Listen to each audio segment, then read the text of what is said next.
কেমনে রহমত পাবেন, কেমনে বরকত পাবেন, কেমনে মাগফিরাত পাবেন। আল্লামা মামুনুল হকের মতন একজন ভালো মানুষ, তার উপরেও ৪২টা মিথ্যা মামলা চাপানো হয়েছে। মাত্র ১০০ মেয়েকে ধর্ষণ করে সেঞ্চুরি অর্জন করে মিষ্টি বিতরণ করে যারা খায়, এরা আলেমরা বউ দাবি করলেও তাদের উপরে নানান ভাবে কাবিন দেখার ষড়যন্ত্র আর চক্রান্ত দিয়ে তাদেরকে ভিতরে ঢুকায়। কথা বলুন ঠিক কিনা? আমাদের সবাইকে আল্লাহ তাআলার কাছে তওবা করে ফিরে আসতে হবে, নইলে রহমতের বৃষ্টি আশা করা যায়। আজ মানুষ আমাদেরকে বলে, হুজুর আমরা নাকি গুনাহ করি, পাপ করি, মদ খাই, গাঁজা খাই, পরক্রিয়া করি, তাহলে আমরা তো খারাপ কাম করি, তোমরা তো ভালো মানুষ আছো, তোমরা একটু দোয়া করলেই তো আল্লাহ রহমত আসতে পারে, বৃষ্টি আসতে পারে। ইয়া তো হুজুরের নামাজ পড়ে পড়ে দোয়া করলো, কই বৃষ্টি তো এলো না। ভাইয়ের আমার, বৃষ্টি যাদের জন্য বন্ধ হয়েছে তাদেরকেই তওবা করার দরকার। আগে কথা বলুন ঠিক কিনা? আমার প্রাণের ভাইয়েরা, সাইয়্যিদিনা হযরতে মূসা আলাইহিস সালাম আল্লাহ তাবারক তাআলার কাছে আরজ করেছেন, ইয়া রব্বে রব্বে ইলাহি বারি তাআলা, আল্লাহ গো আপনি কখন খুশি থাকেন, আপনার রাজি থাকার আলামত কি, আর আপনি কখন নারাজ হয়ে যান, আপনার নারাজির আলামত কি আমরা বুঝবো কেমন করে? আপনি খুশি আছেন না আমাদের উপরে রাগ করেছেন সেটা বুঝবো কেমন করে? আল্লাহ তাবারক তাআলা বলেন, পয়গম্বর আমার, আমি যখন আমার বান্দাদের প্রতি রাজি আর খুশি থাকি, আমার বান্দার যখন যেটা দরকার তখন সেটাই বরাদ্দ করে দেই। সুবহানাল্লাহ। আজ আমার দেশ ৬ ঋতুর প্রিয় মাতৃভূমি, কলিজার টুকরা বাংলাদেশ, একটা ঋতু না, একমতন আবহাওয়া না। আমার দেশের আবহাওয়া হলো ৬ রকম, কিন্তু আমার দেশে আর ৬ ঋতু নেই। আমার দেশে এখন বর্তমানে ২ ঋতু, অতি ঠান্ডায় মরক আর গরমের আগুনে পড়ো, এই দুটা রুটি হয়ে গেছে। প্রিয় ভাইয়ের আমার, এখানে আসার পর ফেসবুকের মধ্যে ২ আঙ্গুল দিয়ে একটু ঠেলাঠেলি করছিলাম, হঠাৎ করে চোখের সামনে নিউজটা ভেসে উঠলো, মরুভূমির দেশ পানির মধ্যে ভাসতেছে, আর সুজলা সফলা শস্য শ্যামলা খালবিল নদী নালার প্রিয় মাতৃভূমি রোদের মধ্যে আগুনের মধ্যে পড়তেছে। এটা কি কিয়ামতের আলামতের দিকে যায় কিনা? কিয়ামতের আলামত কিনা? কিয়ামতের আলামতের যে সগরা আলামত, ছোট্ট ছোট্ট যে আলামত গুলো অলরেডি প্রায় সবগুলো আলামত দেখা দিয়েছে। বন্ধুরা আমার, বেশিরভাগ টাইম সুযোগ পেলেই মক্কা মদিনার পুণ্যভূমিতে আমার পড়ে থাকা হয়। আমি গত বছর যখন উমরায় গিয়েছিলাম, উমরায় গিয়ে দেখেছি মরুভূমির দেশের পাথরের কালো কালো পাহাড়গুলো সবুজ দিয়ে ঢেকে গিয়েছে, আর আমাদের বাংলার জমিনে অনাবৃষ্টির কারণে, বৃষ্টি না থাকার কারণে ঘাসগুলো পুড়ে পুড়ে ঝামা হয়ে যাইতেছে। ঠিক কিনা? প্রাণপ্রিয় ভাইয়ের আমার, পরিষ্কার হয়ে যায় আল্লাহ তাআলা আমাদের উপরে নারাজ হয়ে গিয়েছে। এজন্য যখন যেটা দরকার বান্দার জন্য সেটা বরাদ্দ না করে তার বিপরীতটা আসতেছে। অনাবৃষ্টির কারণে বাংলার জমিন পুড়ে যাচ্ছে, আবার দেখবেন যখন বৃষ্টি শুরু হবে তখন বৃষ্টি আর বৃষ্টি, বৃষ্টির পানি দিয়া সব কিছু ভেসে যায়। কথা বলুন ঠিক কিনা? এজন্য প্রিয় ভাইয়েরা, তওবা করতে হবে, ফিরে আসতে হবে। বলে হুজুর আমরা না হলে খারাপ মানুষ, আপনারা দোয়া করতেছেন, আপনাদের দোয়াগুলো যাচ্ছে কোথায়? টিউবের মধ্যে যদি কোনো ছিদ্র থাকে, ফাটা থাকে, ফাটা টিউবে পাম দিলে কি কোনো কাম হয় ভাই? একদিক দিয়ে পাম দিবেন, 10 দিক দিয়ে সব বের হয়ে যাবে। টিভি, ছবি, গান, নাটক, বাদ্য বাজনা, পাপ, পাপাচার, জেনা, ব্যভিচার, সুদ, ঘুষ, মদ, গাঁজা, ফেনসিডিল, বাবা, ইয়াবা, হিরোইন, সব এই সমস্ত অন্যায়গুলোর কারণে আমরা যদিও 2-4 জন আলেম ওলামা, মুষ্টুমে কিছু মানুষ আল্লাহ তাআলার কাছে রোনাজারি করছি, আর আমাদের সমাজের কিছু মানুষ অন্যায় করার কারণে, পাপ করার কারণে আমাদের এই নেকগুলো, আমাদের ভালো কর্মগুলো তাদের অন্যায়ের মধ্যে ভেসে যাচ্ছে। কথা বলুন ঠিক কিনা? আল্লাহর পয়গম্বর মূসা আলাইহিস সালাম এই বিষয়টা নিয়ে মহান আল্লাহর কাছে কিছু ডিসকাস করেছিলেন। চলতেছেন, হঠাৎ করে সামনে তাকিয়ে দেখেন একটা কওমকে আল্লাহ তাআলা বড় আযাব দিয়া, গজব দিয়া, ঝড় দিয়া, পাথর দিয়া, বৃষ্টি দিয়া পুরা কওমকে তছনছ করে দিয়েছে।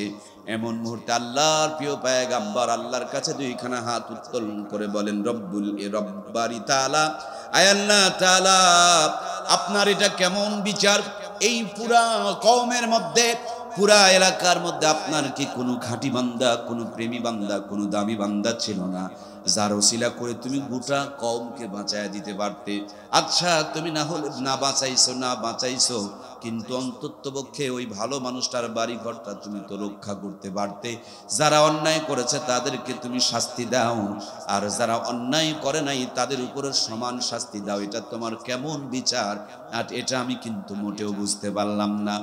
আল্লাহ বলেন, পয়গম্বর আমার, এই বিচার যদি আমি করতাম, ভালো মানুষগুলো জিন্দেগিতে খারাপ মানুষকে আর কোনোদিন দাওয়াত দিত না। কারণ ভালো কর্ম করেন, আল্লাহর পক্ষ থেকে ভালোগুলো তিনি পেয়ে যান। এই জন্য তিনি কোনোদিন খারাপ মানুষদেরকে দাওয়াত দিতেন না। আর ভালো বেশিরভাগ মানুষ যখন খারাপ কর্ম করবে, খারাপের কারণে কোনো আযাব যদি আসে, গজব যদি আসে, ওই ভালো মানুষটার উপরে যদি আসে, তখন ভালো মানুষটা যেহেতু একা আমল করে কোনো পার নাই, একা আমল করে কোনো রিহাই নাই, নিস্তার নাই, এই জন্য একা একই আমলের পাশাপাশি সকলকে ভালো কাজের জন্য দাওয়াত দিবে। ঠিক কিনা? মুসা আলাইহিস সালামের কাছে বিষয়টা পরিষ্কার হয়নি, ক্লিয়ার হয়নি। তিনি চলছেন এই চিন্তাটা মাথায় নিয়ে, হঠাৎ এরকম বিশাল বড় একটা বট গাছ মাঠের মধ্যে, বট গাছের ছায়ার মধ্যে তিনি বসলেন। আর বিড়বিড় করে আল্লাহর কুদরত গুলো নিয়ে ভাবতে শুরু করে দিলেন। আয় আল্লাহ তাআলা, এই যে ছোট্ট ছোট্ট তরমুজ গাছ, 5 কেজি 7 কেজি বড় বড় বিশাল বড় তরমুজ, আবার পাশে তাকায় দেখেন কদুর ঝাংলা, লাউ কদু আপনারা চেনেন তো, গাছটা অতি ছোট লতাওয়ালা গাছ, কিন্তু কদুগুলো বিশাল বড় বড়।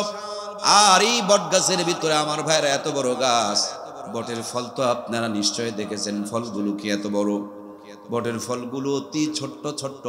আল্লাহর পয়গম্বর আল্লাহকে বলতে শুরু করলেন, মালিক গো, এই বড় গাছে এই বড় ফলগুলো যদি তুমি দিতা, এত বড় গাছ, এত বড় বড় ফল, কত সুন্দর দেখতে লাগতো। তোমার সিস্টেমগুলো সব ঠিক আছে, কিছু কিছু জায়গায় মনে হয় উলট পালট হয়ে গিয়েছে। হয়তো বা এই বড় ফলটা ওই গাছে দেওয়ার দরকার ছিল, আর ওই গাছের ছোট ফলগুলো এই ছোট্ট গাছের মধ্যে দেওয়ার দরকার ছিল। এমনটি ভাবতে ভাবতে একটু ঘুম ধরেছে, তন্দ্রা এসে গিয়েছে, আলিশতা লেগেছে। বট গাছের শিকড়ের উপরে মাথা দিয়া আল্লাহর পয়গম্বর একটু ঘুমিয়ে পড়েছে। হঠাৎ করে একটা বট গাছের ফল ছিঁড়ে এসে হযরতে মূসা আলাইহিস সালামের নাকের ডগায় পড়ে গেছে। সুবহানাল্লাহ বলেন। আল্লাহর পয়গম্বর ঘুম থেকে লাফ দিয়ে উঠলেন, নাকের ডগা লাল হয়ে গিয়েছে। তিনি অত্যন্ত জালালি মেজাজের একজন কড়া পয়গম্বর ছিলেন। যারা সত্য কথা বলে, হালাল খায়, এই মানুষগুলো একটু জেতা হয়, এই মানুষগুলো একটু, আমার ভাইয়েরা, এই মানুষগুলো একটু জালালি মেজাজের হয়। হযরতে মূসা আলাইহিস সালামের কাছে ছোট্ট থেকে ছোট্ট কোনো অন্যায় করে কেউ পার পায় নাই, এজন্য তিনি অত্যন্ত জালালি মেজাজের একজন পয়গম্বর ছিলেন। আল্লাহর পয়গম্বরের নাকটা লাল হয়ে গেল। উপর দিকে তাকায় দেখেন বটের একটা ফল তার নাকের উপরে পড়েছে। মুহূর্তের মধ্যে চোখ ডলতে ডলতে আল্লাহ তাআলার কাছে ফরিয়াদ জানালেন, আল্লাহ, আমি যা বুঝি আমার বুঝ আর আপনার বুঝের মধ্যে আকাশ জমিনের ব্যবধান। আমি ভেবেছিলাম এত বড় গাছে এই বিশাল বড় ফলটা কত সুন্দর মানাইতো। সত্যি যদি ওই বড় গাছে বড় ফলটা ধরতো, আর আমার নাকের উপরে যেইভাবে ফলটা খুলে পড়েছে এইভাবে যদি পড়তো, আমি মূসা, আমাকে এই বট গাছে আর খুঁজে পাওয়া যাইতো। আমার প্রাণপ্রিয় ভাইয়েরা, এমন একটা পর্যায়ে ব্যথা যখন একটু কমে আসলো, প্রচন্ড গরম, চতুর্দিকে রোদ, মাঝখানে একটু ঠান্ডা বাতাস, প্রাণটা জুড়িয়ে গিয়েছে। আবার বটের গাছের শিকড়ের উপরে মাথা দিয়ে ঘুমিয়ে পড়েছে। এই মুহূর্তে বিষ পিঁপড়া, চেনেন তো আপনারা, ক্যাপসুল মার্কা, চেনেন না ভাইয়েরা? বিষ পিঁপড়া একটা কামড় দিয়েছে। মুহূর্তের মধ্যে যন্ত্রণা শুরু হয়ে গিয়েছে। আল্লাহর পয়গম্বর ডাকতে বলে, মালিক, এত ছোট্ট পিঁপড়ার মধ্যে এত বিষ তুমি কেন দান করেছো? আমার ভাইয়েরা, আমরাও বুঝি না, কিন্তু এই বিষের মধ্যেও আল্লাহর পক্ষ থেকে বান্দার জন্য রহমতের ব্যবস্থা আছে না নাই? আমরা অনেকেই এখনো পর্যন্ত বুঝি নাই। আপনি যত দামি আতর ব্যবহার করেন, সুগন্ধ ব্যবহার করেন, দেখবেন আতরের শিপির মধ্যে ফোনাওয়ালা সাপের ছবি দেওয়া থাকে। তার মানে সাপের বিষ শোধন করে এই আতরের সাথে মিক্সার না করলে আতরের সেন্ট বৃদ্ধি পায় না। আমার দেশের ঔষধগুলোতে দেখা যায় না, কিন্তু বিদেশি কিছু ঔষধে আপনারা দেখতে পাবেন দামি দামি মেডিসিনগুলোতে ঔষধগুলোর ভিতরে প্যাকেটের গায়ের উপরে দেখবেন সাপের ফানাওয়ালা ছবি লাগানো থাকে। মানে আজকের আধুনিক বিজ্ঞান এই বিষগুলোকে শোধন করে মানুষের জীবন বাঁচানোর জন্য প্রতিষেধক ঔষধ তৈরি করেছেন। সুবহানাল্লাহ বলে। আল্লাহর পয়গম্বর হযরত মূসা আলাইহিস সালাম বলেন, আয় আল্লাহ, এত বিষ কেন দিয়েছো? আপনারা যারা এই পিঁপড়ার কামড় খেয়েছেন তারা অনুমান করতে পারছেন কেমনটি লাগে। ভাইয়েরা, আমার শরীরটা লাল হয়ে যায়, মাঝে মাঝে জ্বর পর্যন্ত চলে আসে, চুলকাতে চুলকাতে গোটা হয়ে যায়, চামড়া পর্যন্ত ছিলে যায়। এক পর্যায়ে যখন জ্বলনটা বন্ধ হয়েছে, আল্লাহর পয়গম্বর তাকায় দেখে ডানে বামে সামনে পিছনে যেই পিঁপড়ায় কামড়াইছে ওইরকম কয়েকটা পিপলিকা ঘোরাফেরা করছে। আস্তে করে পায়ের চাপ দিয়া যতগুলো পিঁপড়া পাইছে সবগুলোকে মেরে ফেলে দিয়েছে।